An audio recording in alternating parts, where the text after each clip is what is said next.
Beba Biblia yako na daftari lako. Biblia na daftari lako na peni yako nzuri iliyojaa wino.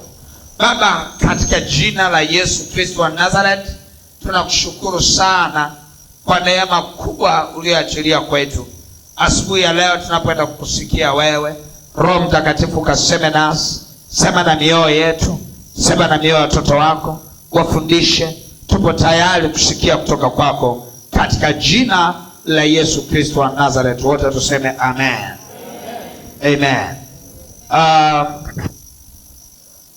Andika kitu cha somo, ulimwengu wa roho.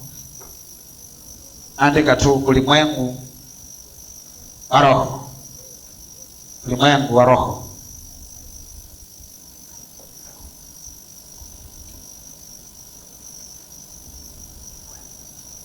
Na tunapoongea kwa habari ya ulimwengu wa roho,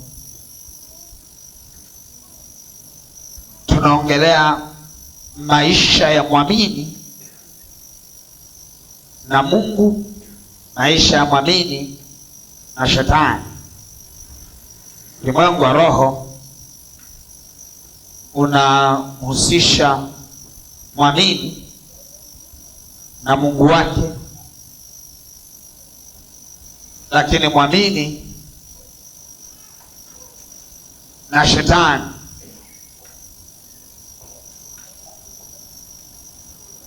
Ulimwengu wa roho, vitu vya kiroho, vitu vya kiimani.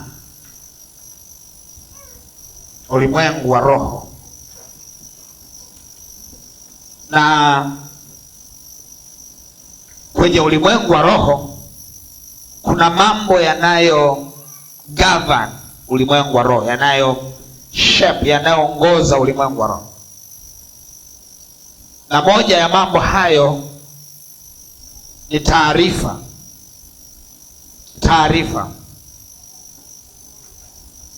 Taarifa mbalimbali. Tunapoongelea taarifa mbalimbali, tunajua katika ulimwengu wa roho kuna taarifa nyingi sana. Taarifa za wokovu zinakusaidia wewe na mambo ya wokovu na mahusiano yako na Mungu, registration ya kwamba wewe ni wa Mungu, namna jina lako linaandikwa kwenye kitabu cha uzima, na ajenda nzima ya kurithi ufalme wa Mungu milele. Ni ajenda hiyo ya mambo ya wokovu, ni taarifa ya mambo ya wokovu. Lakini ulimwengu wa roho na taarifa nyingi. Kuna taarifa za mafanikio mbalimbali ya kiuchumi, mafanikio ya uponyaji,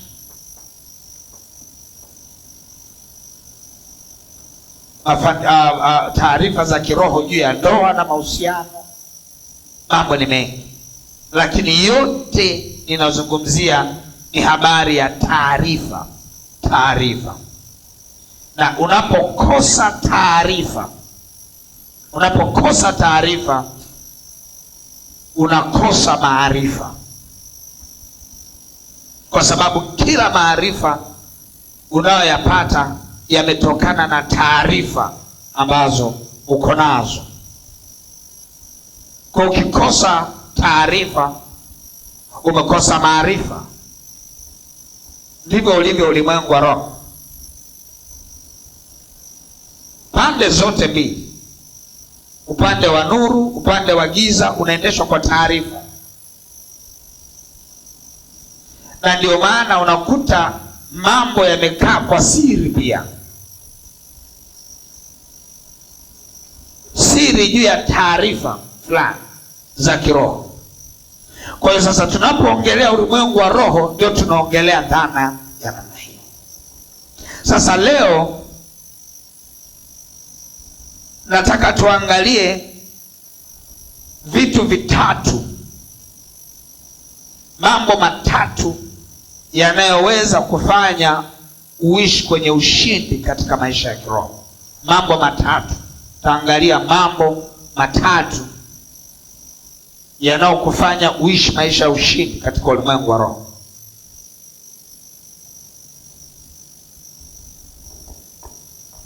mambo matatu yatakao kusaidia wewe kuishi maisha ya ushindi katika ulimwengu wa roho.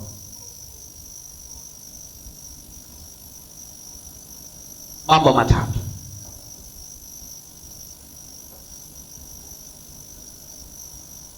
Uko tayari kusikia? Uko tayari?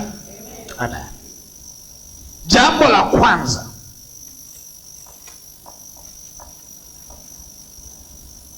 spiritual agenda, agenda za kiroho.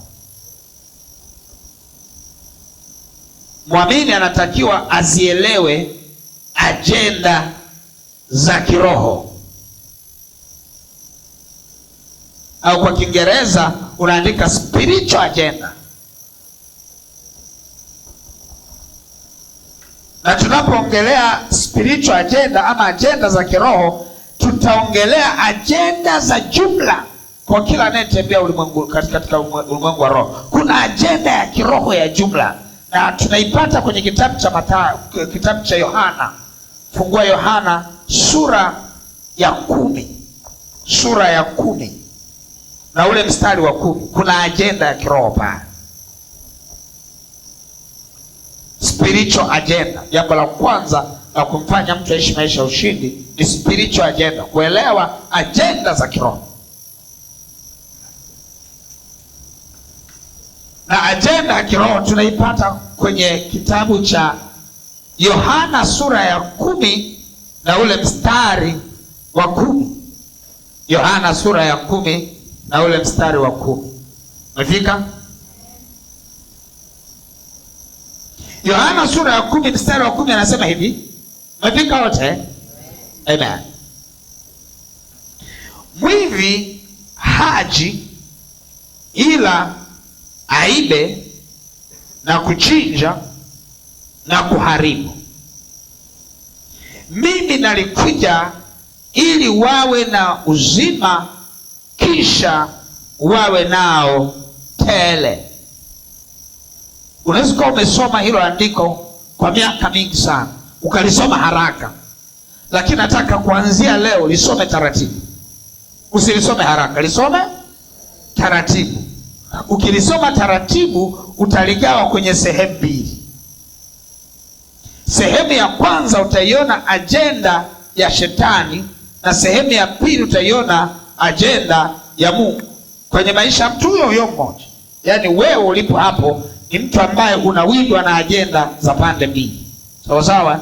Unawindwa na agenda ya Mungu na unawindwa na agenda ya shetani at the same time. Na wewe ni mtu huyo mmoja, lakini unapoamka asubuhi unayo agenda ya shetani na unayo agenda ya Mungu. Lazima uelewe spiritual agenda. Haleluya. Na ukishajiita wewe ni wa rohoni, ukishaokoka tu, yani huwezi kimbia kukaa katika ulimwengu wa roho. Huwezi kimbia, kwa sababu ile tu hali ya kuokoka ni jambo la kiroho, ni jambo la kiroho.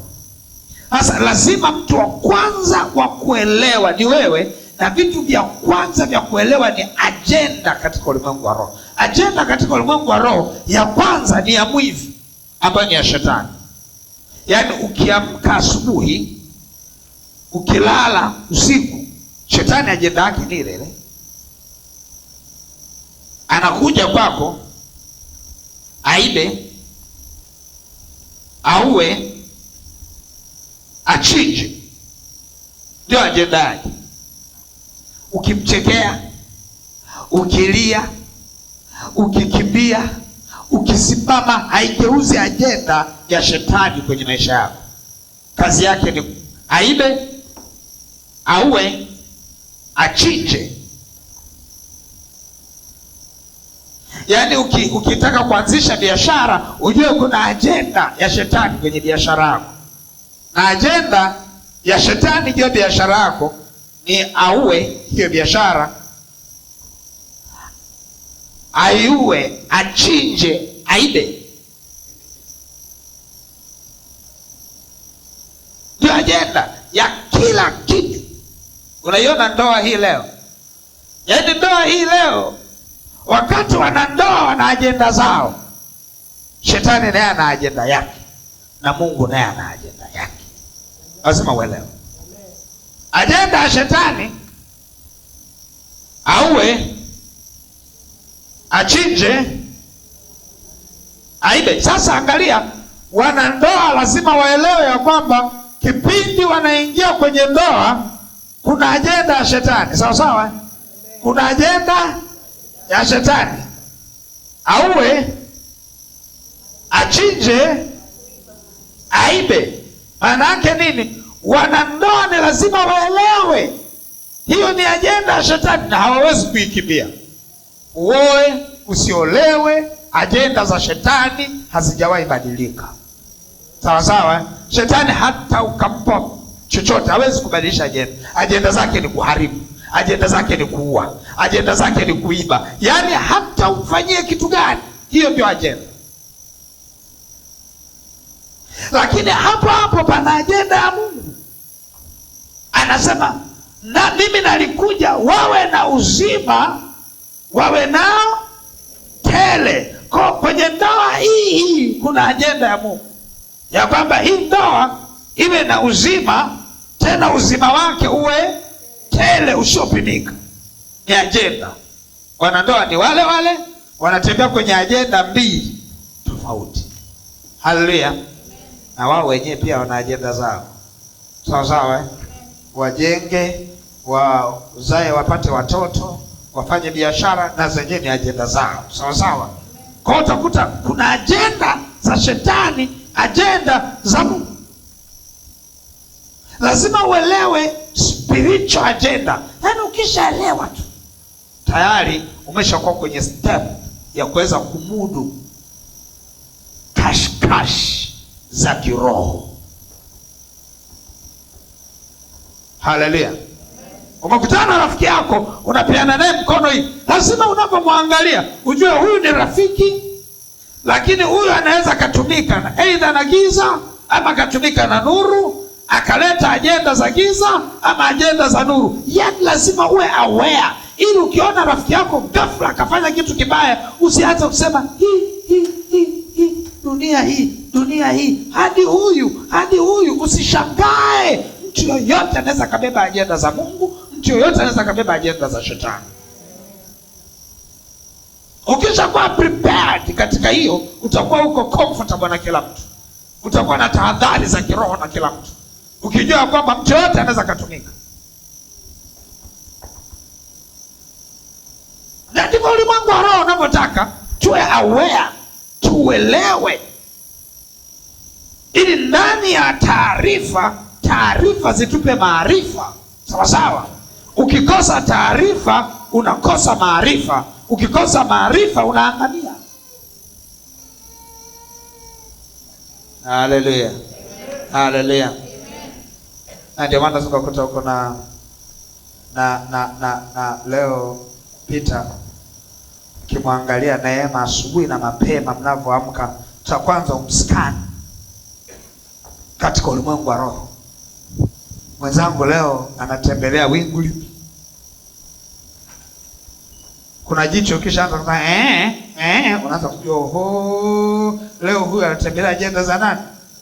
Za shetani. Unaanza kusema subiria dakika moja, unaenda kuzipangua agenda, demonic agenda. Ukisha shughulika na demonic agenda, unarudi tena kumuuliza ulikuwa unasemaje mahali pale? Unashangaa amegeuza lugha. Kwa sababu gani? Ulimwengu wa roho tuna ucontrol sisi, na kabla huja ucontrol lazima uelewe agenda za kipepo, agenda za Mungu, demonic agenda and godly agenda. Katika ulimwengu wa roho ujue huyu mtu amebeba agenda ya giza, huyu hata ongea yake huyu kama kuna agenda ya giza. Na ndio maana tunapoamka asubuhi kwenda kazini, tukifika lazima kuna mazingira unajua kabisa haya hayajakaa sawa leo. Kwa sababu gani? Kuna agenda unaona kama ni ya giza. Kwa muamini anapotembea katika ulimwengu wa roho lazima azielewe agenda zinaitwa spiritual agenda. Sasa nataka uelewe mambo mengine yafuatayo. Tunapoongelea spiritual agenda, Tunaongelea general agenda. Nikisema general agenda, hii niliyoitaja kwenye Yohana 10:10 inaitwa general agenda. Agenda general haitakuja kubadilika, itabaki vile vile mpaka siku ya mwisho. Sawa sawa. Shetani hatageuza agenda yake kwa sababu yeye ndivyo alivyo, na Mungu hatageuza agenda yake kwa sababu yeye ndivyo alivyo. Kwa hiyo umilele wake Mungu atakuwa anatuangalia sisi katika agenda ya kuleta uzima, na huo uzima tuwe nao tele. The agenda general, it will never change to him. Haitabadilika kwa Mungu. Ukosee, utende dhambi, ufanye chochote, Mungu akikutazama hata kama umetenda dhambi, anauleta msalaba. Sawa sawa. Haleti mauti, anauleta kwanza nini? Msalaba. Ile agenda ya kazi ya msalaba, tuwe na uzima, na uzima nao uwe tele. Hata kama katikati ya dhambi, Bwana hakuangalii kufa, Bwana anakuangalia uzima. Ndio agenda yake. Ndio agenda yake, na ndivyo alivyo, habadiliki milele yote. Na ndio maana shetani huwa anatumia nguvu kubwa kukufundisha vitu ambavyo sio agenda ya Mungu. Yaani shetani anakufundisha kwamba ukitenda dhambi, anakuletea maandiko ambalo analitafsiri anavyolijua yeye. Mshahara wa dhambi ni mauti. Yaani kwa kama ukishatenda dhambi siku hiyo unakufa siku hiyo. Kama ingekuwa ni hivyo, kuna bange kwa sasa hivi kwamba kila dhambi ufe. Yaani kila dhambi utakayotenda ufe. Si kweli. Ni wrong translation. Ukweli ni kwamba Mungu amejaa upendo, ni Mungu wa huruma, amejaa rehema, si mwingi wa hasira. Ni Mungu anayetupenda, anatutazama kwa kuwa na uzima, tena uzima tele. Hatutazami kwa jicho la shetani. Sawa sawa. Ila shetani yeye kazi yake huwa anatamani ufe leo. Yaani shetani anatamani kama wote hapa tufe. Yaani anatamani kama kitokee kitu wote tufe. Ni agenda ya shetani, wazo la shetani. Ndio spiritual agenda. Demonic agenda always imekaa katika hali ya kutuangamiza, lakini anashindwa kutuangamiza kwa sababu kwenye agenda za shetani za kutuangamiza ipo agenda ya Mungu ambayo inasema na yenyewe, haikai kimya.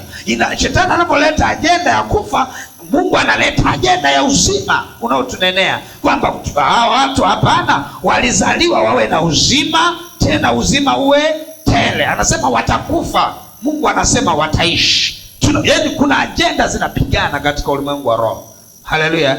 Na tupo hivi, tunaishi mpaka leo kwa sababu ya ushindi tulio nao katika Kristo Yesu, unaonyanyua agenda ya Mungu kuwa na nguvu kwenye maisha yetu kuliko ile agenda ya shetani. Na ndio maana tuko hai leo. Haleluya. Kwa nini tunaishi? Si kwa ajili ya ukamilifu tulio nao. Si kweli. Si kweli. Tunaishi kwa sababu ya agenda ya Mungu katika ulimwengu wa roho. Anasema sisi tukiwa upande, Mungu akiwa upande wetu, ni nini kitakachotushinda? Ni nani aliye juu yetu? Tunashinda na zaidi ya kushinda kwa Kristo aliyetupenda, ambao tunatembea kwenye agenda. Zipo sheria za kiroho zinazotulinda, na ndio maana anasema ipo sheria ya roho uzima iliyo ndani ya Kristo Yesu, inayotuweka mbali na sheria ya dhambi na mauti. Hiyo agenda ya Mungu ni kutaka tuwe na uzima, agenda ya roho wa uzima, agenda ya uzima. Kwa hata wewe lazima uelewe spiritual agenda. Unapoona mambo yako hayaendi vizuri, ujue kabisa kuna agenda ya kipepo. Hasa kama agenda ya kipepo inataka mimi maisha yangu asiwe hivi, iite agenda ya Mungu ije pambane na agenda ya kipepo kwenye maisha yako. That's why Mungu anataka tuombe, tuwe prayerful, tuwe watu wa kuomba ili tuweze kupambana na hizi spiritual agendas. Hallelujah. Okay, hiyo ni general agenda. Umenielewa mpaka hapo kwenye general agenda? Umeelewa kwenye general agenda? Sasa inakuja specific agenda. Specific kwa mtu fulani. Hallelujah. Kwa familia fulani. Sawa sawa. Kwa ukoo fulani. Amen.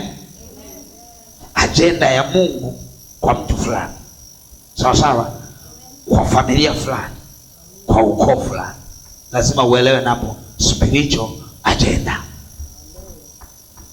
Hallelujah. Kuna mtu mmoja anaelewa? Kuna mtu mmoja anaelewa? Kama anaelewa sema amen. Okay. Mahali ulikozaliwa pana agenda zake. lazima uzielewe. Haleluya. Mahali unapoishi pana ajenda zake zinazokuhusu wewe specific. Haleluya. Wewe specific una ajenda zake, lazima uzielewe. Spiritual agenda specific. Zile za Yohana 10:10 nimesema ni spiritual agenda. Asante, kumbe mnanielewa. Ni spiritual agenda general, yani atakayezaliwa leo atakutana na agenda zile. Haleluya. Yoyote aliyepo mahali hapa zile agenda zinamuhusu. Sawa sawa. Lakini agenda ya kutokuolewa iliyo kwenye familia yenu haiwahusu watu wote, inaihusu familia yenu, lakini ni spiritual agenda. Agenda ya kutokufanikiwa iliyo kwenye familia yenu haihusu familia zote, iko kwenye familia yako. Lazima uzielewe. Ukiwa mtu wa rohoni, lazima uelewe general agenda, lazima uelewe specific agenda kutokana na ukoo wako na background ya familia yako. Unaelewa wewe umetokea kwenye familia ya kichifu, lazima uelewe namna gani ya kupambana na spiritual agenda za watu mnaoitwa kina Mkwawa, za watu mnaoitwa kina Maleale, watu mnaoitwa kina Mangisina, wala watu wote ambao mnaitwa kina Kimweri. Mnaelewa? Sio kama kuna mtu mmoja anielewa. Unaelewa? Spiritual agenda naongelea ulimwengu wa roho. Unaelewa kwamba mimi nimetokea kwenye ukoo ambao baba yangu ndio kiongozi wa matambiko ya ukoo. Lazima uelewe hiyo ni spiritual agenda. Mara unapookoka lazima ujue general agenda, lazima ujue specific agenda, ndio ujue uweke mafuta kiasi gani ya kwenda kusafiri kwenye hiyo safari ya vita.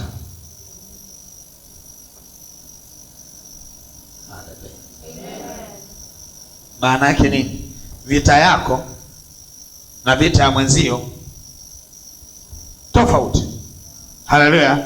Kwa hiyo hakunaga stories za kwamba rafiki yangu twende lini kwenye maombi ya kufunga na kuomba. Uende wewe. Wewe ndio unayejua unapitia wapi. Sawa sawa.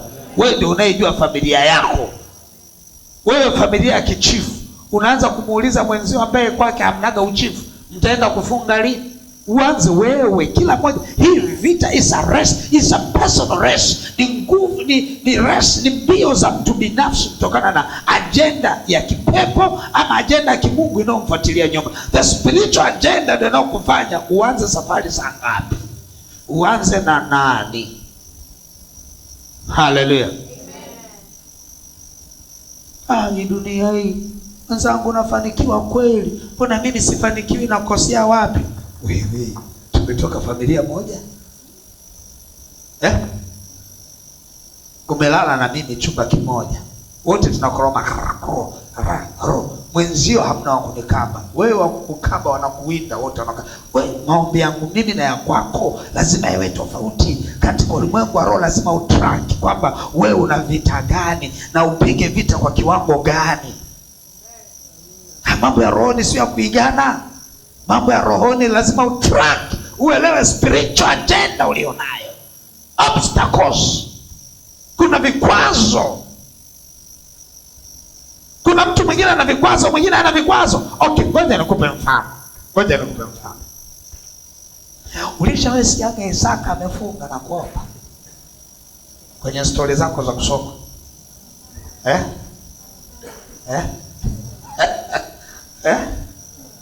Siku 40 za mfungo Isaka amefunga. Ulishasikia? Ulishamsikia Yakobo anang'ang'ana? Vipi Yusufu? Vipi Yusufu? Anaingia kwenye nyumba ya Potifa, yaani kila anachokifanya kinatambulika kwamba ni chema sana. Just imagine. Angalia vile ameingia kwenye jela. Ameingia jela, mwenzio ameingia tu amepewa cheo cha unyapala. Yaani hafanyi kazi, hafanyi chochote, anakula chakula cha maafande. Ila wote mko jela. Wewe unakula ugali wenye maharage yenye vidudu, mwenzio anakula chakula cha maafande. Wote mmeingia jela. Na ukisoma maandiko yanasema hivi, ilikuwa ni nje ya utaratibu, kwa sababu Yusufu alikuwa bado hajafika vigezo vya yeye kuwa nyapala. Kuna namna vile wanajuaga huko jela, muda ukienda sana ndio unapewa zile wanaelewa wenyewe wanavyofanya. Ila neema aliyokuwa nayo Yusufu ilikuwa ni tofauti na neema waliokuwa nayo wengine. Angalia neema aliyokuwa nayo nyumbani mwa nyumba ya Potifa. Angalia neema aliyoipata alipoingia kwa mfalme. Angalia hiyo neema. Yusufu ameingia kwenye nyumba ya mfalme, hajasoma chochote kinachomfanya awe waziri mkuu, lakini wakasema tumpate wapi mtu mwenye ufahamu wa namna hii? Yaani twende tukahangaika kumtafuta mtu mwingine. Uwe ni wewe, uwe ni wewe. Ni neema hiyo ameipata. Hivi naelewa, hakuna kinachopigana na kazi ya Yusufu, hakuna mapepo ya familia. Yaani wakitrace kinachomfuatilia Yusufu ni agano la Ibrahimu. Sawa sawa. Wakitrace kinachomfuatilia Isaka ni agano la nani? La Ibrahimu. Biblia inasema ya kwamba Isaka alikuwa ni tajiri. Alikuwa ni tajiri wa mifugo, wa mazao. Anasema alipanda kipimo kimoja kilizaa ngapi? Kipimo kimoja. Yaani mahali Isaka anapanda muhindi mmoja, wewe una uhakika punje moja ile balance yake lazima iende kwa punje 100. Sawa sawa. Hajamwagilia, hajapulizia dawa. Mwenzio ile mbegu ile inaota sio kwa mbolea, inaota kwa agano la Ibrahimu. Sawa sawa. Kwa wewe punje yako ukitupa pale lazima iote kwa mvua, iote kwa mbolea, iote kwa kupalilia haraka sana kabla wadudu hawajavamia. Halafu ujue ni msimu gani wa kupanda. Mwenzio anapanda msimu wowote. Yaani kipindi wale wa Israeli wenyewe wameshindwa kupanda, wala Misri akapanda, lakini anapanda kwa favor ya baba yake Ibrahimu. Isaka, yeye Isaka anatembelea favor ya baba yake, jinsi alivyokuwa na mahusiano na Mungu wake. Kwa katika ulimwengu wa roho, spiritual vita yake ya kiroho ni tofauti na ya wengine. Yeye alikuwa anajipandia tu, baada ya muda anajikuta tu amefanikiwa. Haelewi hata watu wanahangaika vipi. Haulizagi hivi kwa wadudu wanakulaga vipi? Mbona shamba langu mimi hawali? Kwa sababu yeye akiangalia katika ulimwengu wa roho haoni kama kuna kitu kinamfuatilia. Hii sasa ni specific nini? Agenda. Inamuhusu Isaka, inamuhusu Yakobo, inamuhusu Yusufu. Yaani hawa watu kikaa nao katikati yao, usije ukaanza kujiuliza nao eti tukaombe saa ngapi. Mwenzio haombi. Sawa sawa. Mwenzio afanye nini? Haombi. Wewe ukiingia kwenye maombi, unaanza kwanza kushughulika na mkuu wa anga wa eneo hilo. Sawa sawa. Ukishaanza unapiga mkuu wa anga, na bidi uanze kupiga mapepo ya familia. Kipindi unapiga mapepo ya familia na kupa usingizi, na mapepo ya upande wa mume wako na yenyewe anakuja.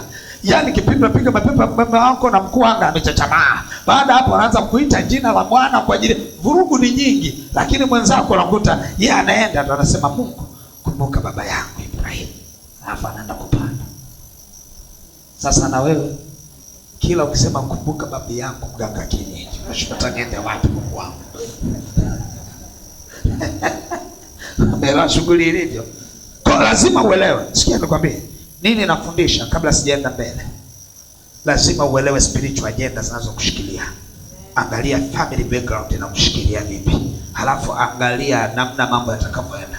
Kwa sababu kuna spiritual agenda ya kifamilia ambayo haimhusu jirani yako. Hiyo inaitwa specific agenda. Sawa sawa, specific tabia za ukoo. Kuna watu wengine jina tu analolitumia la baba yake ni agenda ya kiroho. Jina tu ni agenda ya kiroho. Yaani ni jina la kiroho. Ukilitamka kikawaida ni jina linasikika. Ukiuliza foundation yake, alibakwa ndo akapewa hilo jina. Au alibaka ndo akapewa hilo jina. Na wewe unaitwa jina ambalo ukiuliza maana yake inaitwa mbakaji. Yaani jina tu ni agenda. Yaani kuna mtu mwingine jina lake tu ni agenda. Haleluya. Siku moja nakumbuka nimeshabadilisha watu majina wengi tu. Siku moja nilishawasimulia kwa watu wengine ambao hamna taarifa. Tulikuwa tuna dada, mnamkumbuka dada yetu mmoja alikuwa anaitwa Vumilia. Alikuwa anaitwa Neema. Mnamkumbuka anaitwa Neema, kale kabiti ketu tumekaa nako muda mrefu sana. Yule Neema kabla ya hapo alikuwa anaitwa Vumilia. Sasa ilifika kipindi amefika, mzazi wake akapiga simu. Akasema hivi, huyo ni mtoto wangu, nilimzaa mimi. Mshahara wake wote lazima uje kwangu, yeye kazi yake ni kufanya kazi. Nikaambia mzee, haikai sawa. Sema kama haikai sawa, mpakieni kesho kwenye basi, naomba mrudishe nyumbani. Mtoto anasema naomba msinipakie basi. Sawa, tutampa. Mwezi wa kwanza mshahara tumempa, eti wote inabidi uende kwa nani? Kwa mzazi. Anaenda kulewa, yeye kazi yake ni kufanya nini? Kufanya kazi. Sasa mimi ikawa inaniuma sana. Nikamwambia mke wangu, huyu tumpandishie mshahara. Mshahara wake unaenda kule, halafu mshahara unaobaki ala anakaa nao. Lakini bado nikawa naona hatuwezi tukampandishia mshahara mara 3. Tukasema haiwezekani. Mwezi wa pili tukampandishia mshahara, basi ule mshahara wake wote akawa naupeleka kule kwa baba yake. Kile kidogo tulichompandishia ndio yuko nacho. Akajiswi na yeye jina hilo linamtafuta, anaitwa Vumilia. Katika kuongea mzazi akagundua kwamba mshahara umepanda. Akarudi kwetu akasema, nimesikia umepanda, nashukuruni sana. Mwezi ujao uje wote kama ulivyo. Sasa tukafanyaje? Mama akasema, wewe umemwambia? Akasema, sasa katika mazungumzo si jina linamfuatilia. Mwezi unaofuatia ukimgusa yule mzazi kwamba unachokifanya sio sawa, Luka anasema niletee mtoto wangu. Kwa mwezi unaofuatia pia mshahara wote mke wangu akauposti kwa yule mzee, ukaenda kama ulivyo. Roho ikaenda niuma kweli. Kwa mtoto yani basi nikasema basi fanya hivi, atakachokuwa nakitaka kama mavazi, sui na nini, tunamnunulia chochote anachokitaka, mshahara wacha upeleke kule. Lakini baadaye nikauliza, nasema why? Kwa nini mtoto awe anateseka kiasi? Kwa nini? Nikaambia Roho Mtakatifu, nataka kujua hatima ya huyu mtoto. Mungu akaniambia, akasema issue sio yeye, issue ni jina. Nilipoamka asubuhi nikamfuata, nikamwambia sikilize. Nikaanza kumwelewesha atanielewa kweli. Nikamwambia sikia, njoo. Jina lako ni Shida. Sawa. Kuanzia leo hutaitwa Vumilia tena. Kuanzia leo utaitwa Neema. Nikafurahi kweli. Asante baba. Asante kweli. Hiyo jina Neema nimelipenda, asante. Yaani hatujakaa hata siku 2. Baba yake anapiga simu. Anaanza kumwambia, mwanangu, basi mshahara huo ni wa kwako. Basi sasa wewe utakuwa nimegea kidogo baba yako za kunywa pombe na mimi niwe na kunywa kidogo. Si nilikuzaa utakuwa nipa unaotaka. Mtoto akaanza kupata nguvu tena pale akasema, sawa nitakupa, nitakachokifikiria nitakupa. Yaani from nowhere. Jina kumbe nilikuwa ni spiritual agenda. Baada ya hapo mwezi unaofuata akamwambia, mtumie shilingi 10,000. Mtumie shilingi ngapi? 10,000. Hela yote akawekewa. Mtumie 10,000. Yule binti babake anapokea 10,000, anasema asante sana mwanangu, nakushukuru sana mwanangu. Bwana roza mke wangu ndio huyo. Baki muda mwingi alikuwa anaongea na mke wangu. Akasema anaese watu wanabadilika hii dunia. Nikamwambia it was a spiritual agenda. Tulipoishughulikia ikageuza maisha. Pata picha, yule mtoto akaanza kuwekewa zile hela. Asa mimi naomba mniwekee tu hela zangu. Naomba mniwekee hizo hela. Mpaka siku anaondoka ana kama 5 milioni. ameondoka nao mfukoni 5 milioni. Hebu pata picha, kama zile hela asingekombolewa jina lake, hebu niambie, inamaanisha hiyo hela asingekuwa nayo. It was a spiritual agenda. Lazima wewe kama mtu wa Mungu mahali hapa ujue general agenda, lakini lazima ujue specific agenda. Kuna agenda gani inayokufuatilia kwenye maisha yako? Kuna agenda gani inayofuatilia familia yako? Lazima wote kushughulika na spiritual agenda. Muulize jirani yako, yanakuelea? You must trace. Nikisema kutrace, mnaelewa maana yake? You must trace agenda za familia yenu. Sawa sawa? Nenda mwita, atafunga safari, nenda kwa bibi yako na bibi yako. Muulize, ni kwa nini hivi babu yangu aliolewa lini? Babu yangu aliolewa lini? Bibi yangu hali yake ya kuolewa ilikuwaje? Babu alikuwa na wake wangapi? Sawa sawa? Halafu alikuwa ana watoto, watoto wangapi? Kutoka mtoto mmoja hadi mtoto mwingine walipishana muda gani? Yaani unataka kujua spiritual agenda inayoendelea kwenye familia yako, ili uwe aware ni kwa namna gani utakapokuwa kwenye maombi, ujue uweke bullet kwenye bunduki zako kwa namna gani unapoanza kupigana vita vya kiroho. Kuna mtu mmoja anaelewa?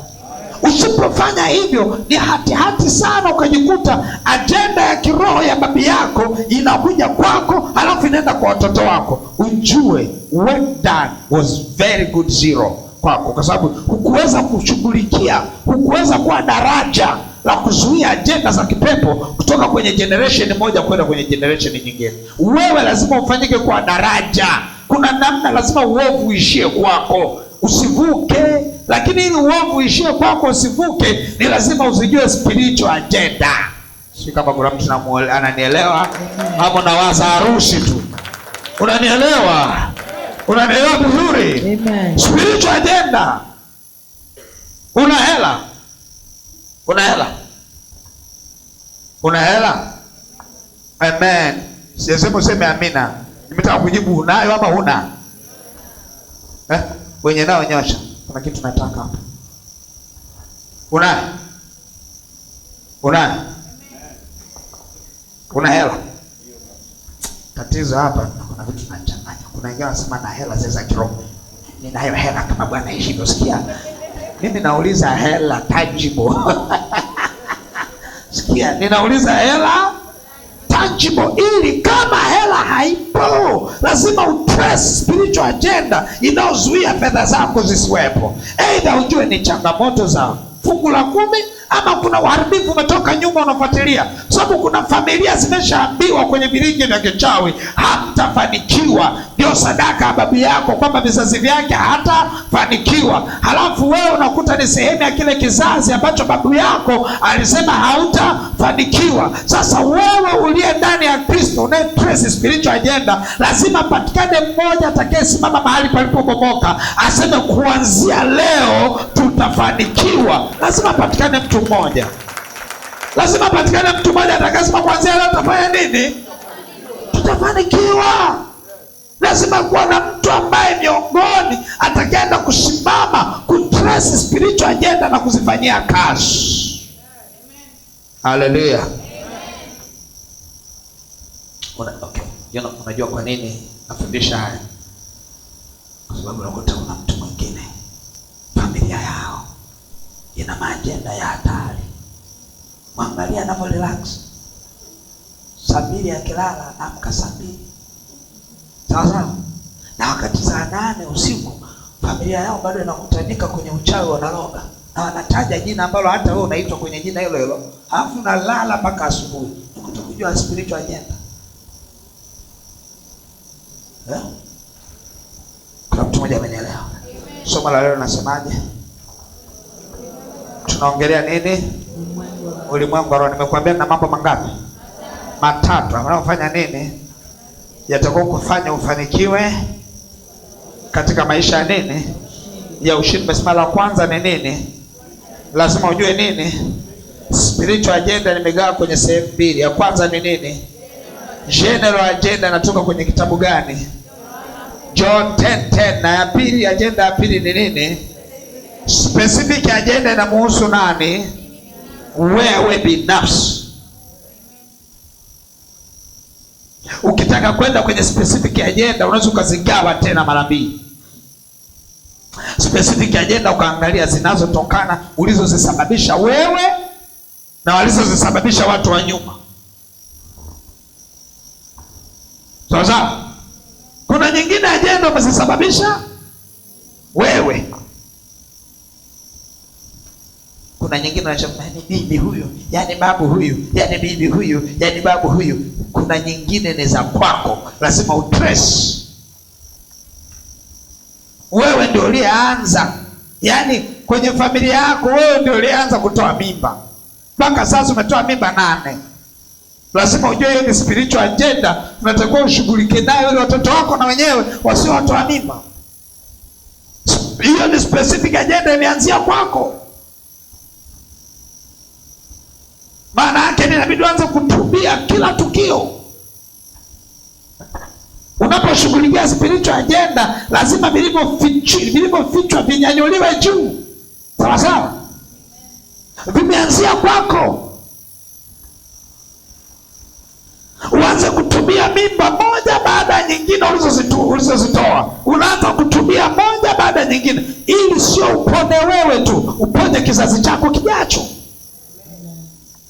Wewe unadhania waliotangulia ambao wametuletea matatizo leo, unadhania wanaleta matatizo kwa njia gani? Kwa njia ya maisha ya kawaida. Unakuta wewe msichana una wanaume 5, wote unawaficha. Na una namba 5.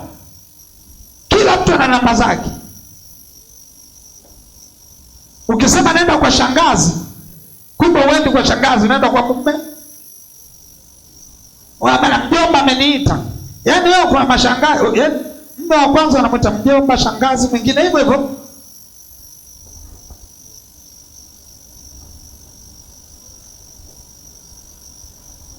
Nini maana yake? Unapokuwa mwanamke una wanawake, una wanaume 4 wote unaenda nao sambamba.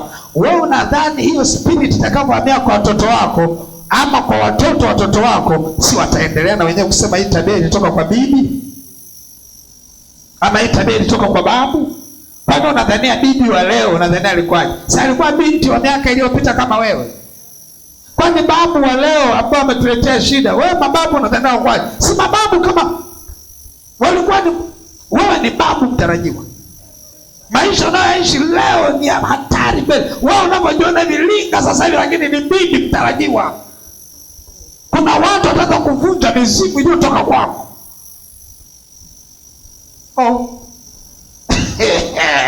Ukiwa binti unasahau. Kama ipo siku watu wanasema bibi. Mapepo ya bibi. Bibi alikuwa mwongo.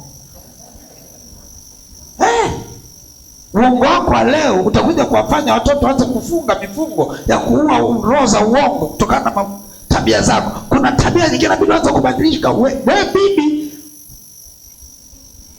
mtarajiwa, bibi kwako barua ya wazi kwa mtarajiwa bibi na mtarajiwa babu wa kizazi kijacho. Maisha yako ya leo yanaweza yakawa ni kinga ya uponyaji kwa watoto wako na vizazi vyako, ama yakawa ni uharibifu kwa vizazi vinavyokuja. Usije ukaishi binafsi. Usiwe selfish. Ishi ukijua kila tabia ni roho, itaenda kufuatilia vizazi vinavyokuja. Tabia yako ya leo itageuka kuwa spiritual agenda ya vizazi vijavyo. Peleka spiritual agenda. Hakikisha wewe ni Ibrahim wa vizazi vijavyo. Hakikisha wewe ni Ibrahim wa vizazi vijavyo. Yaani vizazi vijao viwe vinatembelea kwenye neema ya kwako, visitembelee kwenye vifungo vyako. Amen. Tabia yao yote ni kifungo kwa kwako na kizazi. Baba, ni taarifa njema pia, msininunie. Sawa? Kuna watu tu ile nimemwita ni babu bibi mtarajiwa akashachukia. Na sawa. Tutane baada ya miaka 40 tuone. Kama anaongea unabisha maubishi. Tengeneza. Wacha vizazi vijavyo viteleze kupitia maisha yako. Wanapata pointi hapo. Wacha vizazi vijavyo viteleze kupitia maisha yako. Spiritual agenda. Halafu kwenye spiritual agenda hapo penye spiritual agenda hapo, inaomba kila mtu awe aware. Ibada umeitwa wewe ni mtu wa roho, lazima ujue agenda mbalimbali. Mimi natembelea agenda gani? Kuna agenda gani natesa? Kuna mtu tuko sawa sawa. Tumeelewana? Amen. Tumeelewana hapo eh? Amen. La pili.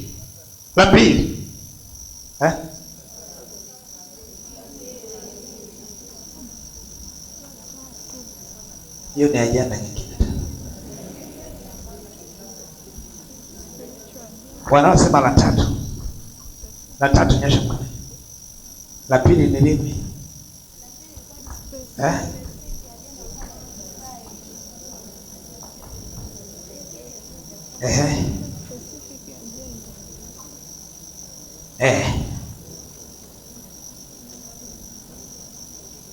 Aha.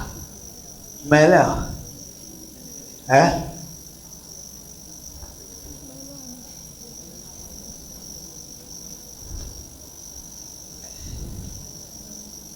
Nimesema kwenye specific agenda unaweza ukasigawa kwenye sehemu tena mbili kama utataka kuzigawa. Nakumbuka niliishia moja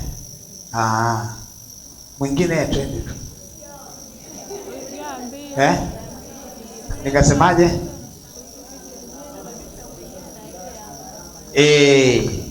Nijua hiyo vizazi hujaandika.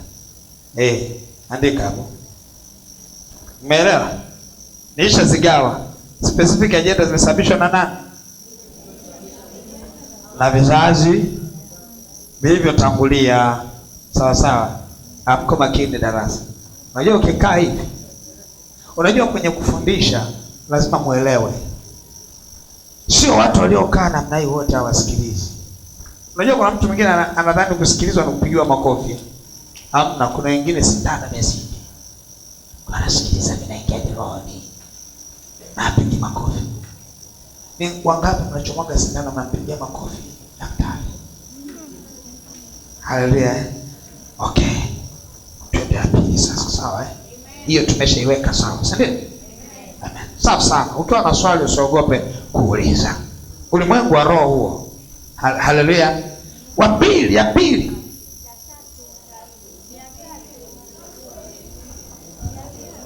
Narudi tena chini. Pende. Ya tatu imefanyaje? Uliza.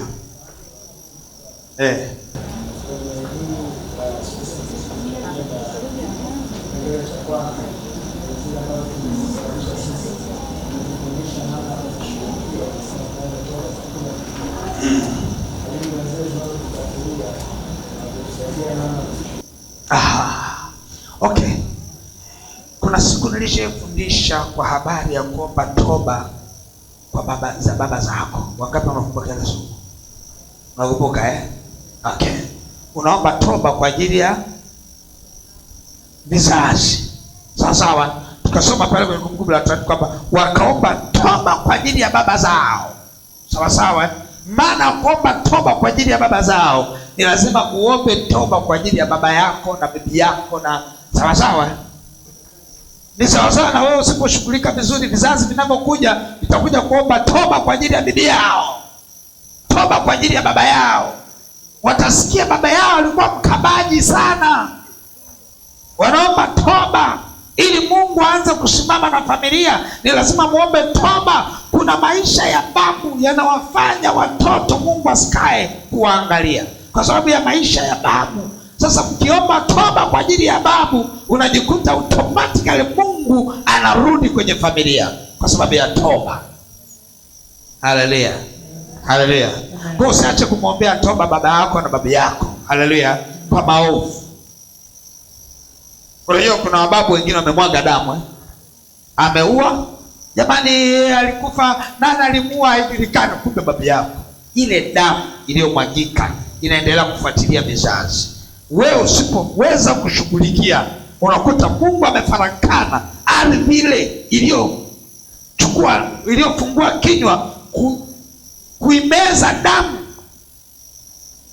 Hivi okay, tolea mfano. Hivi nadhani watoto wa Kaini hawana kazi ya kiroho mpaka Mungu arudi kwao? Ongea na mimi basi. Babu yao amemuua Habili asiyekuwa na kosa.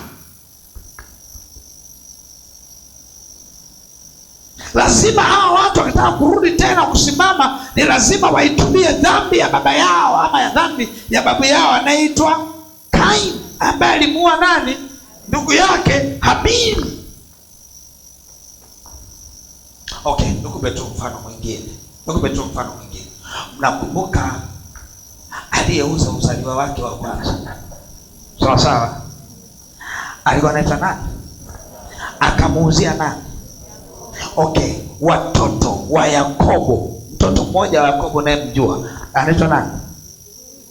Yusufu. Sasa sawa. Haya. Unajua kibali alichotembea nacho Yusufu? Sawa. Okay. Watoto wa Esau unawajua? Unawajua watoto wa Esau?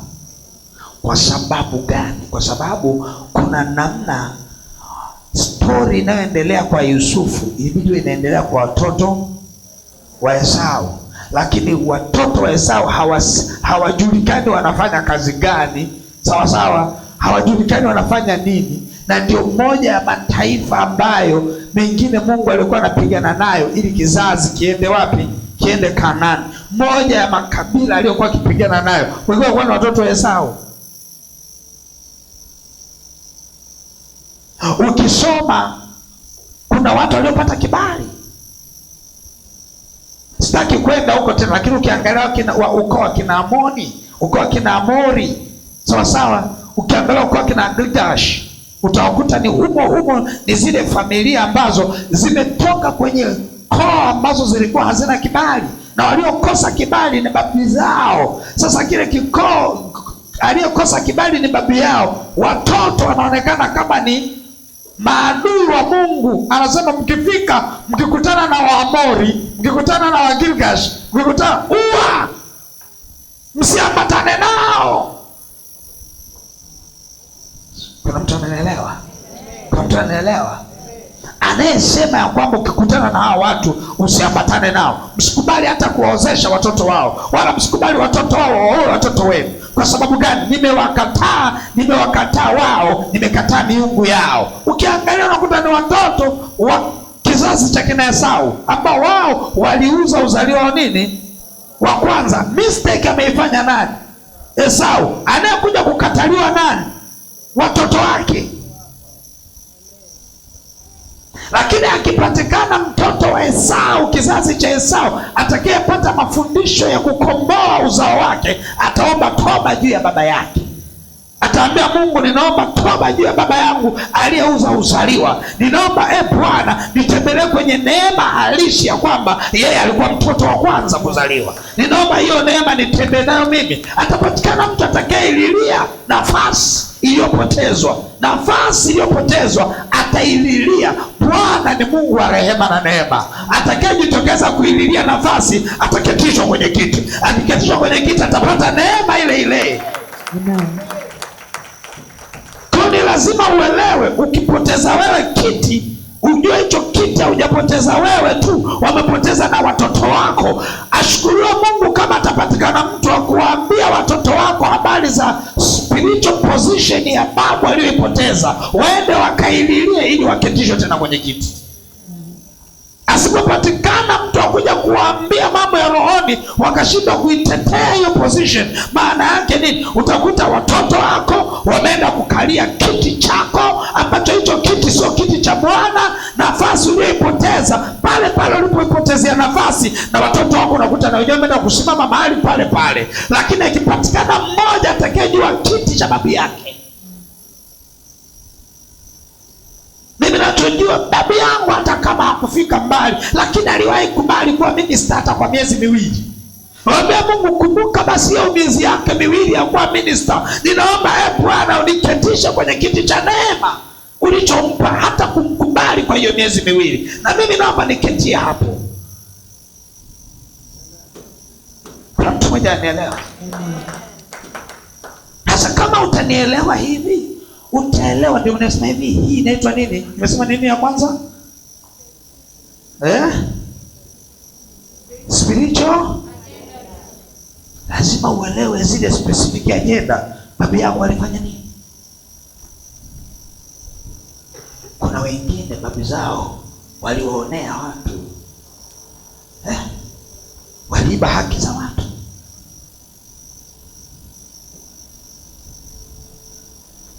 Kuna wengine hapa sasa hivi mnasema hivi hatuolewi ama hatuoi, au unakuta mnafanywa matendo mabaya kwenye, lakini unakuta babu yako alikuwa ni humanizer, alikuwa ni mtu wa kuumiza watu.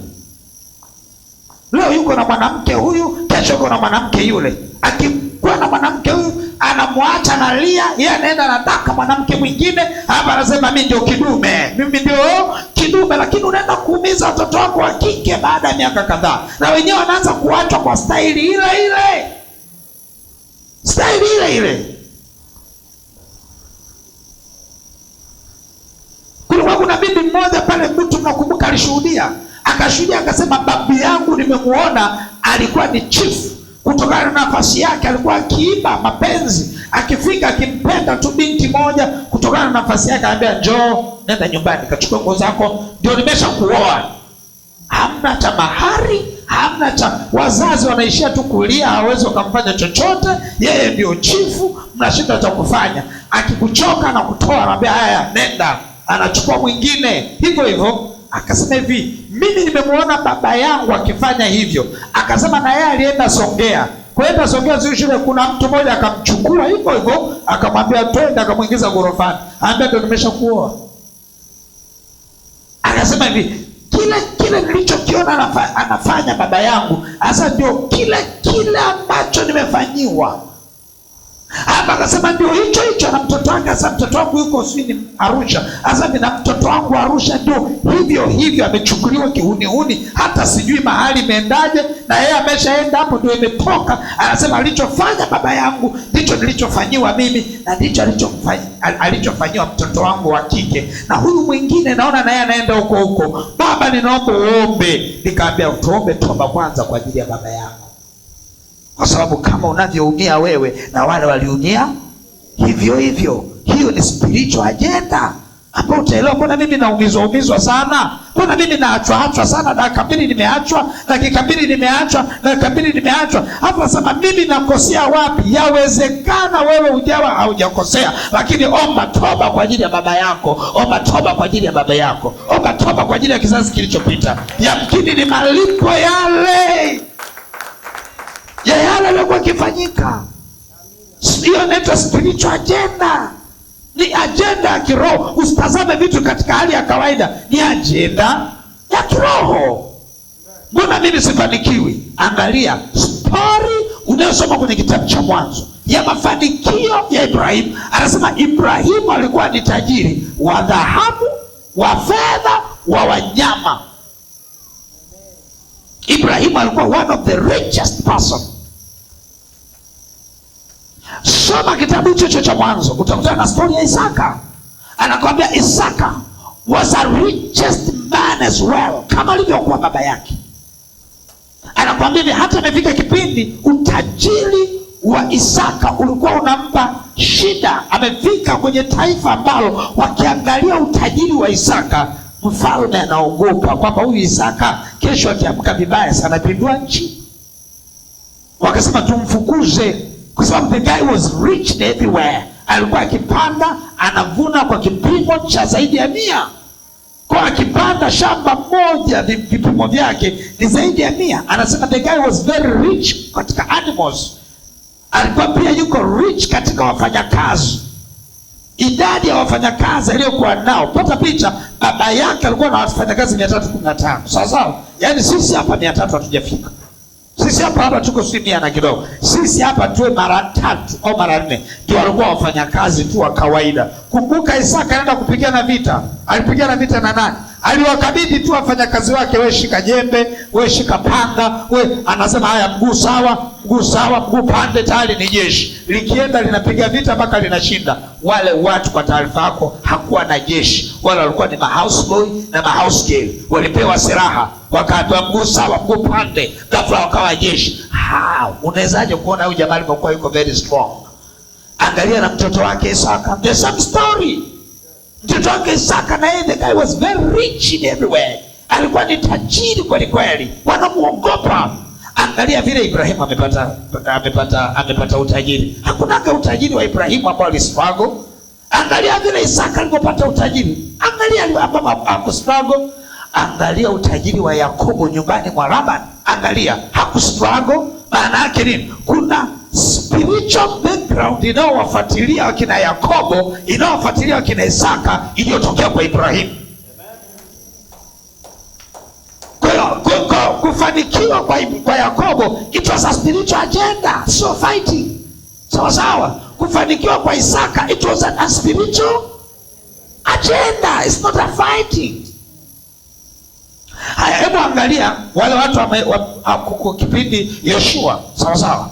Yoshua anaenda zake, anapiga kila mji, anasonga mbele. Sawa, anapiga mji, kila mji anasonga mbele. Kuna jamaa kipindi tu amevuka Ai, sawa, anaenda kwenye miji ya mbele. Kuna jamaa wakajitokeza, wakasema hivi, sisi ili tuweze kutokupigwa na Joshua, twende tukatengeneze agano. Zamani maagano yalikuwa ni agenda, sawa.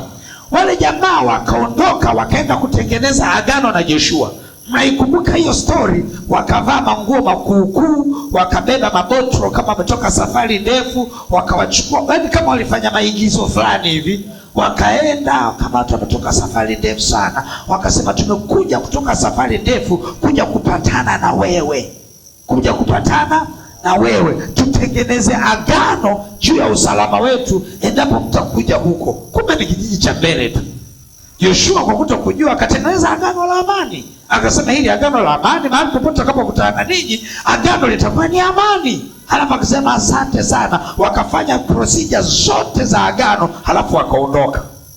Walipoondoka, wameenda kijiji cha pili, kumbe ndio nyumbani kwao, wakakaa. Yoshua anaondoka, anatembea siku ya kwanza, ya pili anakutana na wale jamaa waliosema wametoka kijiji cha mbali. Halafu anafika pale, wanacheka sana, anasema tumekuweza Joshua, utuwezi tena. Huwezi ukatuua bwana, huwezi ukatuua kwa sababu umeshaweka agano pale, kwa huwezi ukatuua Joshua. Joshua anaangalia akasema, kweli siwezi kuwaua kwa sababu mmetengeneza agano, lakini kuna kitu hatujaagana. Hamjanizuia kuwatamkia maneno mabaya juu ya maisha yenu. Akasema kweli siwezi kuwaua, lakini kuanzia ninyi leo, imradi kwa agano hilo mtakuwa kwetu sisi. Anasema kuanzia leo ninyi mtakuwa wapaswa kuni katika kambi ya Israeli. Anasema hivi, tena sio ninyi tu, anasema hata uzao wenu. Mahali popote mtoto atakayetoka kwenye viuno vyenu, mahali popote atakapokanyaga, kazi yake atakuwa itafuta na kuipata ya kupasua kuni tu. Kazi nyingine atapata ya kupasua kuni tu. Akasema watoto wakaotoka kwenye tumbo lako watakuwa kupasua kuni tu. Sitawaua kwa ajili ya agano, lakini hiyo ndio portion yenu nyinyi na vizazi vyenu. Haya, twende.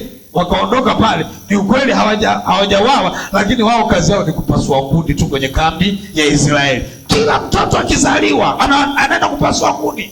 Hata kama ni kizazi kingine, hata aondoke aende Shinyanga, akifika kula, hata aende Marekani, akipenya akafika Marekani, kazi atakao kuwa nayo ni ya kupasua kuni. Kwa hiyo kupasua kwake kuni is not a work, it's a spiritual agenda. Ni lazima mtu aje aiangalie tena, asiangalie kama kazi, aione kama ni spiritual agenda. Apatikane mtu atakayesimama mahali palipobomoka, atakayesema mimi na kizazi changu kuanzia leo tunatumia uongo wa baba zetu na hatutakuwa wapasua kuni tena. Bwana, fungua milango mingine ya kazi, kwa maana hii kazi tumeikataa. Watakapopatikana mtu wa namna hiyo, ndio hapo utashangaa a spiritual agenda inakuwa cancelled na inazaliwa agenda nyingine ya kwamba sasa mko huru. Ndio watapatikana watu ambao mtaenda kuomba kazi na kazi, na sivyo unaweza kushangaa spiritual agenda, mkokoteni wa baba yako unaurithi wewe. Unashangaa baba yako alikuwa anazoa takataka, the same mkokoteni unaurithi wewe, unaendelea kuzoa takataka, na nyuma pale unasema kazi iendelee. Kwa hiyo unajikuta tu inaendelea kizazi hadi kizazi. Lazima mtu mmoja aelewe kitu kinaitwa spiritual agenda. Naongelea spiritual agenda, kama mtu anaelewa. It's all about the spiritual nini? Agenda, ili uelewe is this normal. Lazima ujiulize, hivi kitu ni cha kawaida? Lazima patikane mtu atakayeanza kuyatathmini maisha yake. Aulize, hivi ni kitu cha kawaida? Mbona mimi hizi kazi ni kitu ya kawaida? Hivi mimi katika hali yangu hivi mimi struggle hizi ni za kawaida? Hivi hali yangu ya amani kwenye ndoa, mbona ndoa yangu ina misukosuko? Ni kitu cha kawaida hiki? Mbona misukosuko hii na mama alikuwa nayo kwa baba? Mbona misukosuko hii hata bibi naye pia kwa babu alikuwa ni the same? Unajua hii sio misukosuko. It's not mere misukosuko. It's an spiritual agenda. Lazima iwe dead like a spiritual nini? Agenda. Huko ndio kuwa mtu wa nini? Wa rohoni. Ujue spiritual agenda.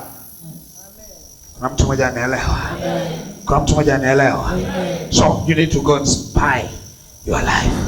You spy your unakuna ya spy, unayaangalia, ama you search what is going on in your life. Uangalie, is this hii kitu naendelea? Is this normal? Hii kitu ni cha kawaida hiki? Cha kawaida. Unaangalia, mbona wote tumeshia darasa la 4? Mbona wote hatujafanikiwa? Mbona hii ni general agenda? Yes, general agenda is for everybody. Specific agenda is for you and your family.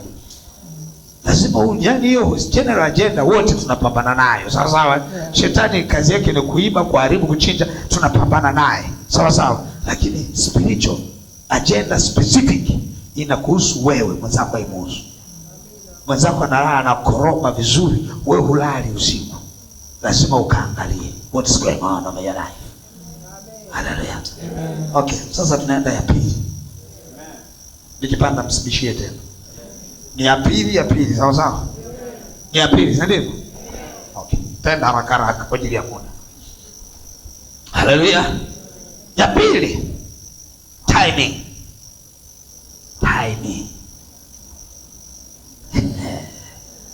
It's a timing. Ninapoongelea timing, andika tu timing. Timing inatokana na time, muda. Lazima uelewe ulimwengu wa roho unaenda kwa timing. Sawa? Yaani muda. Kuna vitu ambavyo vinaendeshwa kwa muda. Unatakiwa uvifanye asubuhi. Lazima iwe asubuhi. Sawa? Moja ya vitu ambavyo wapendwa wengi vinawatesa ni kutokujua matumizi ya muda kwenye mambo ya kiroho. Sawa? You must understand the mystery iliyopo, siri iliyojificha kwenye time. Nitaielezea time. Kuna mambo ambayo natakiwa uyafanye asubuhi. Ukisoma kitabu cha Ayubu sura 38. Ayubu sura 38.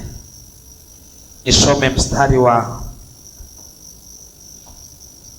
12. Ayubu 38 mstari wa 12.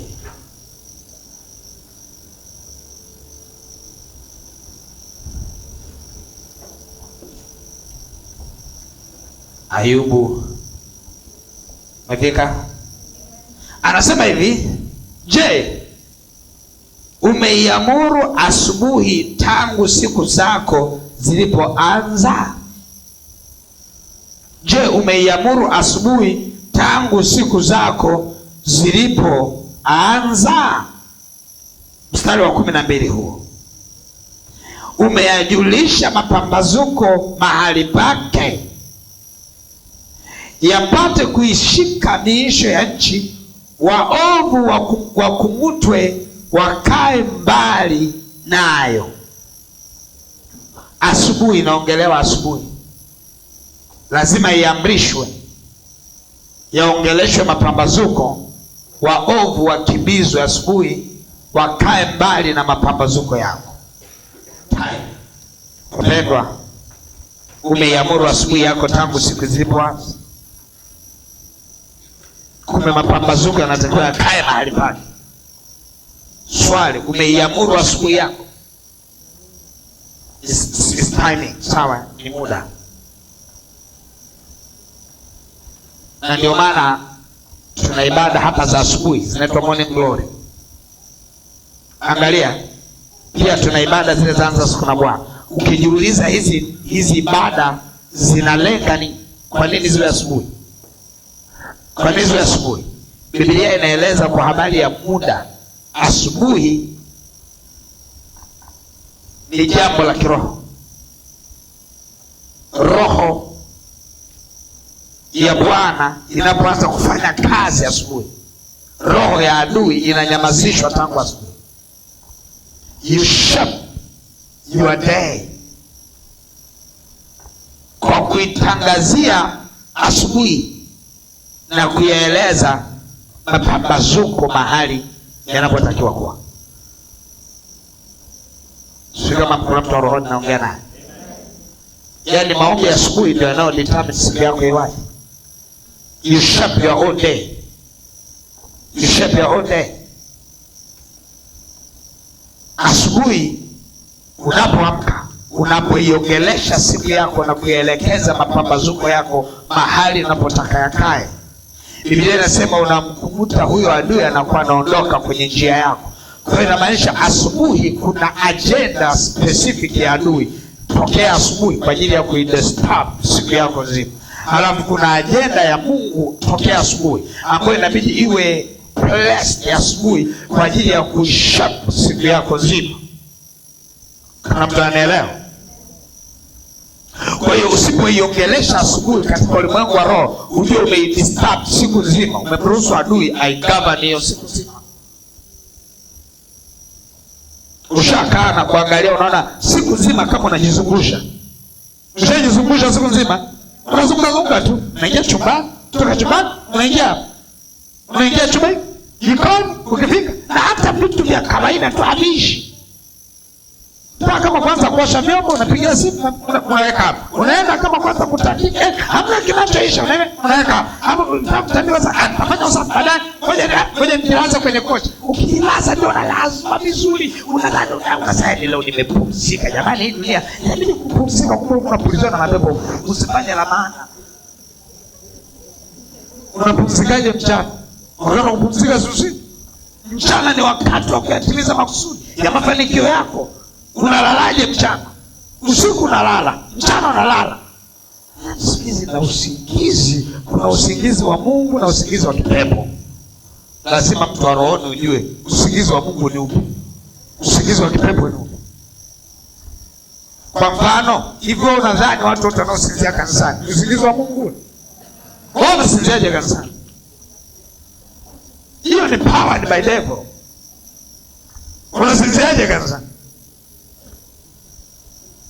Unalalaje kanisani? Unadhani kulala kanisani nini? Asante, moja amejibu vizuri. Nini? Spiritual? Yaani unapolala namna hii, Biblia inasema hivi, walipolala shetani akaja akapanda nini?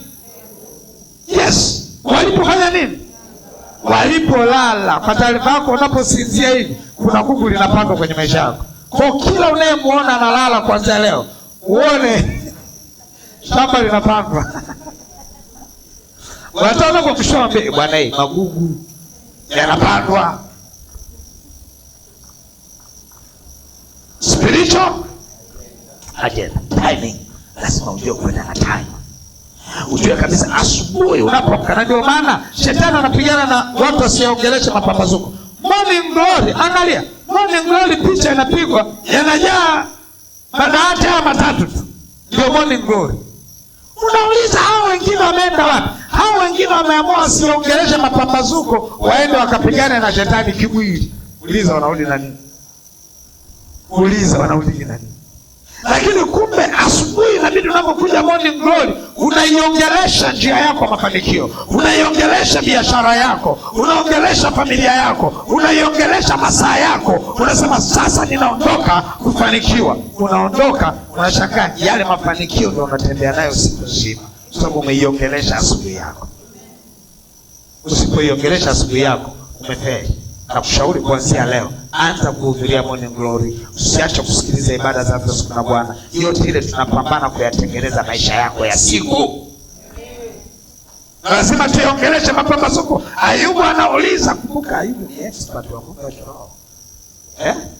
Ukisikia Ayubu anaongea, yeye ni expert. Anaongelesha mapambazuko. Asubuhi yako umeshaiongelesha. Mchana yako yategemeana asubuhi yako, jioni yako yategemeana. Na ndio maana wale wanaokaa kwenye ofisi mnamwambiaga bosi ameamka. Kwa nini sisi bosi ameshinda vibaya na za bosi ameamka vibaya? Unaongelesha mapambazuko mwezi jana, unaongelesha mapambazuko. Hata kushindwa kumwambia vizuri mwezi ni spiritual agenda pia. Mwambie jana umeongea, wewe unaiongelesha mapambazuko wewe? Au unaamka kama sungura? Mwambie jirani acha kuamka kama sungura. Unajua sungura analala huko anakimbia na anaamka huko anakimbia. Sungura akiamka na kukimbia hapo. Na ndio maana akikaa hivi anaweza kukaa namna hiyo kadhani labda anatafuta kwa kwenda. Kumbe amefanya nini? Amelala. Ukimshtua pop na kwanza kuruka hapo hapo. Sio hivyo, usiwe na maisha ya sungura. Sawa sawa? Sio sungura. Wewe unayo future. Lazima uyaongeleshe mapambazuko yako. Unataka nini kitokee siku hiyo? Kile utakachokitabiri kwenye siku yako ndicho ndio umeitengeneza siku yako. Usiamke kama sungura, itabirie siku yako. Haleluya. Itabirie nini? Lakini tunapoongelea timing, hiyo timing ya mwanzo kwa habari ya muda. Ni habari ya nini? Ni habari ya nini? Lakini nataka tuelewane kwenye timing hii. Timing hii, naomba ufungue katika kitabu cha Yohana, sura ile ya 5. Yohana sura ya 5. Nafika Yohana sura ya 5. Nitasoma ule mstari wa kwanza hadi wa 9. Haleluya. Haya, tutasoma haraka. Biblia inasema hivi: baada ya hayo palikuwa na sikukuu ya Wayahudi. Nadhani wote mmefika, si ndivyo? Amen. Na Yesu akakwea kwenda Yerusalemu, na huko Yerusalemu penye mlango wa kondoo pana birika. Pana nini? Pana birika itwayo kwa Kiebrania Bethesda, nayo ina matao 5. Ndani ya hayo jamii kubwa ya wagonjwa walikuwa wamelala, vipofu, viwete, nao waliopooza, wakingoja maji yachemke. Kwa maana kuna wakati ambapo malaika hushuka akatibua katika ile birika, akayatibua maji. Basi yeye aliyeingia wa kwanza baada ya maji kutibuliwa akapona ugonjwa wake uliokuwa umempata. Na hapa alikuwa na mtu ambaye amekuwa hawezi muda wa miaka 38. Yesu akamwona huyo amelala, naye akijua ya kuwa amekuwa hali hiyo siku nyingi, alimwambia, wataka kuwa mzima? Yule mgonjwa akamjibu, Bwana, mimi sina mtu wa kunitia birikani maji yanapotibuliwa, ila wakati ninapokuja mimi, mtu mwingine hushuka mbele yangu. Kwa lugha nyingine anakosa timing. Anakosa nini? Timing. Yesu akamwambia, simama, jitwike godoro lako uende. Mara yule mtu akawa mzima, akajitwika godoro lake akaenda, nayo ilikuwa ni Sabato siku hiyo. Angalia. Naelewa nini hapa? Umemwelewa? Jamaa miaka 38 anakosa nini? Time. 38 good years anakosa time. Hiki tunatufundisha nini?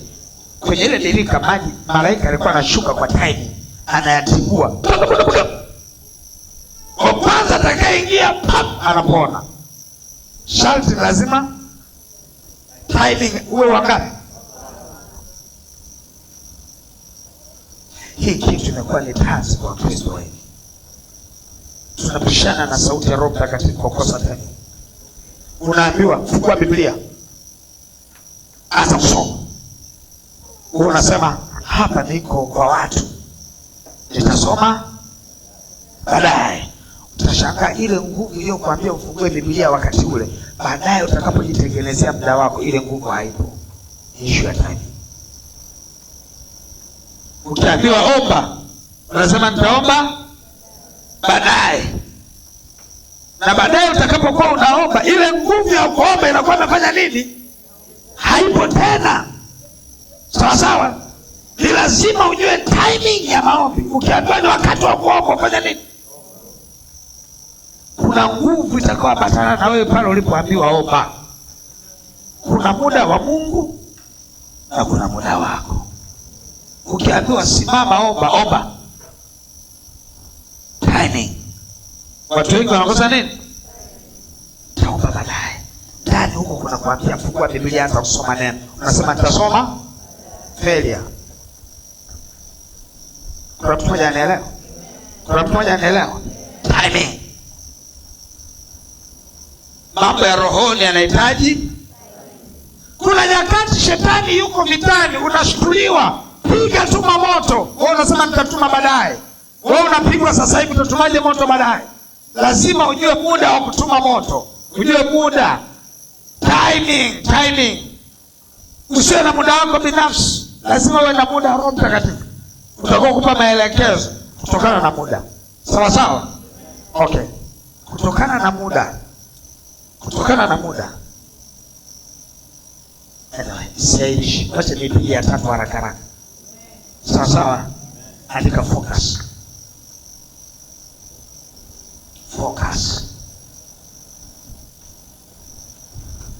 Mambo ya kiroho yanahitaji focus. Unaelewa focus? Una focus wapi?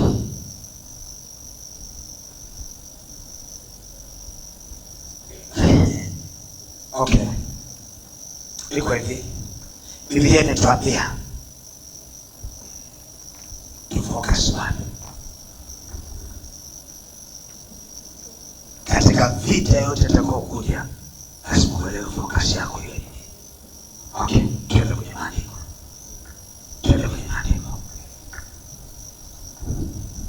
Fungua kitabu cha Yohana sura ya 3. Kitabu cha Yohana sura ya 3. Mstari wa 18 na 15. Yohana 13:18. Yohana 3. Andika. Okay.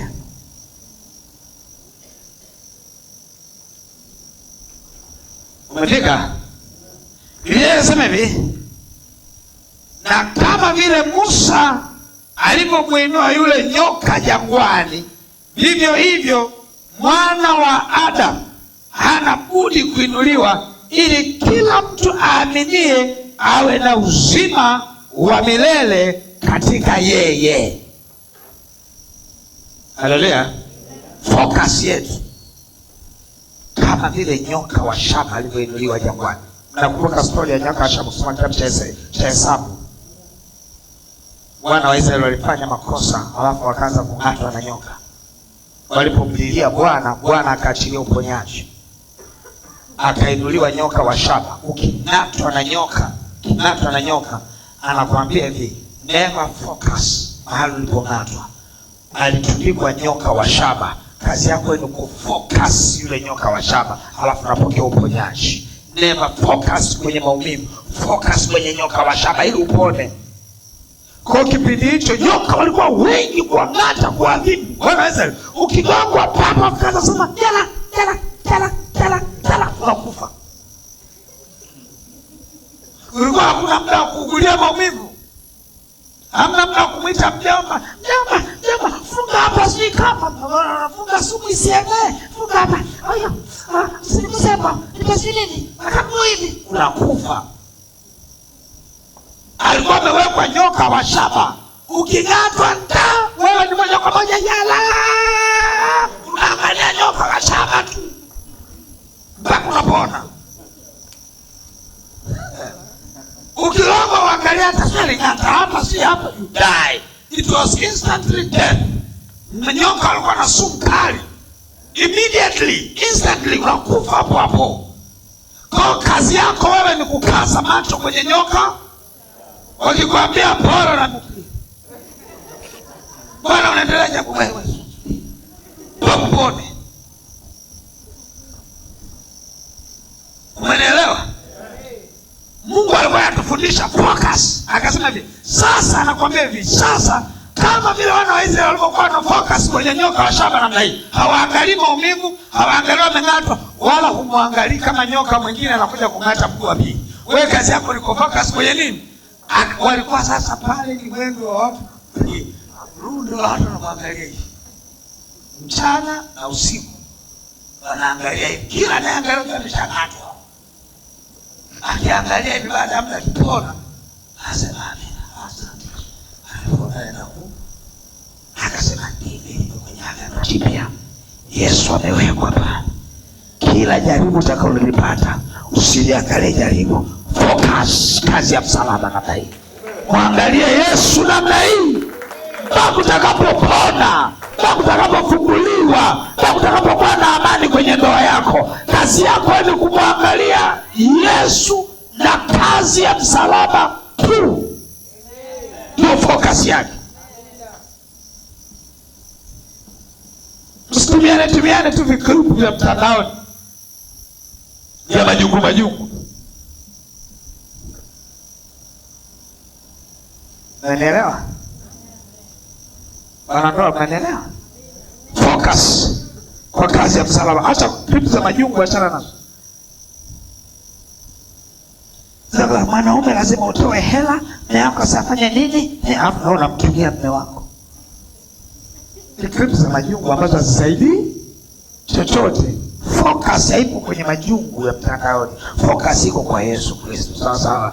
Mume wako amebadilika, focus kwa nani? Kwa Yesu. Mke wako amebadilika, focus iwe kwa nani? Kwa Yesu. Unapitia hali huna amani, focus kwa nani? Kama alivyonyanyuliwa nyoka wa shaba jangwani, vivyo hivyo mwana wa Adamu amenyanyuliwa Yesu Kristo, ili kila atakaye focus apone.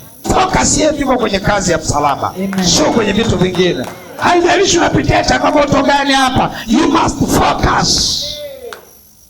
Haleluya. Focus yako ni Yesu peke yako. Saidia kumwambia jirani, mwambie hamna mambo mengine anaweza kukuponya. Mwambie hakuna psychological treatment, wala hakuna speech therapy, wala hakuna simu na saikolojia aenda kaongea swi nini. It's only Jesus. Mwambie tena kwa Kiingereza, it's only Jesus. Focus on him. Him only.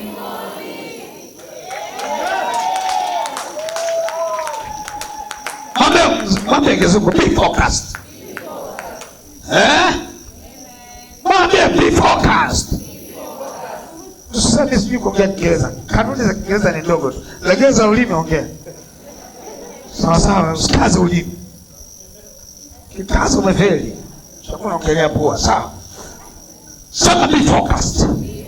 Mwambie hivi, haijalishi unapitia changamoto gani. Katika ulimwengu wa roho, ushindi ni kumwangalia Yesu.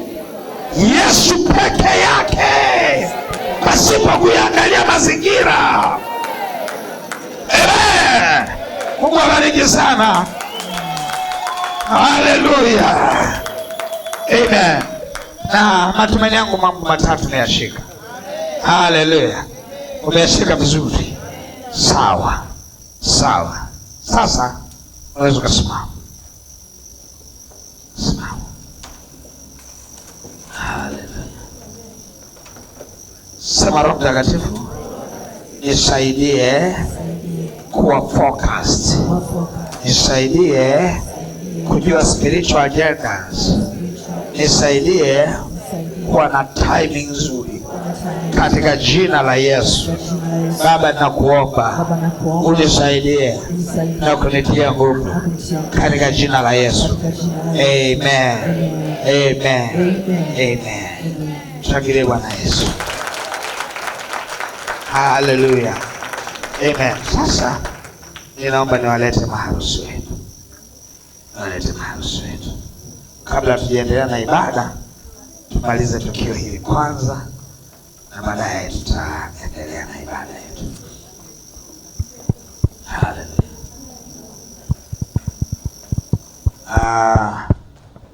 Anyway, mwacha kwanza usimdisturb. Usimdisturb bibi harusi, bwana harusi. Tumwacha tulie kwanza. Shika sadaka yako nzuri.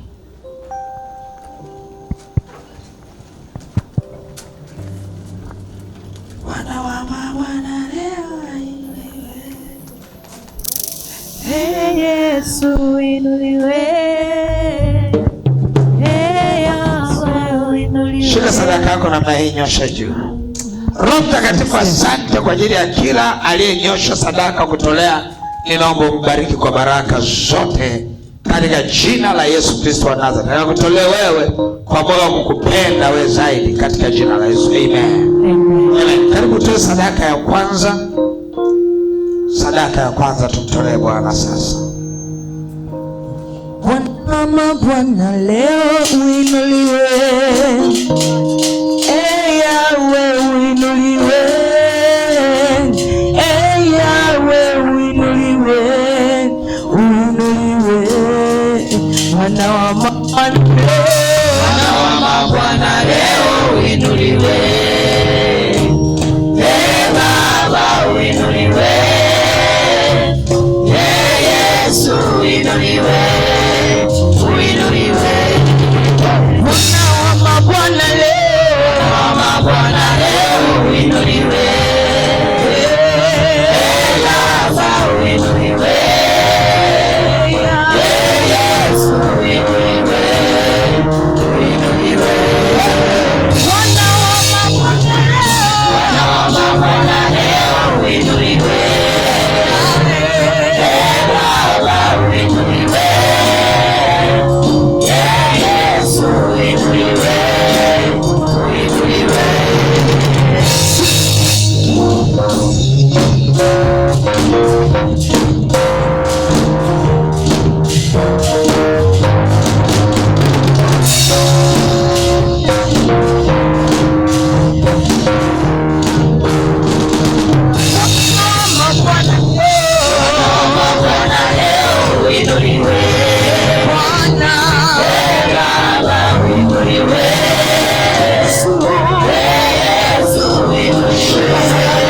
Uinuliwe.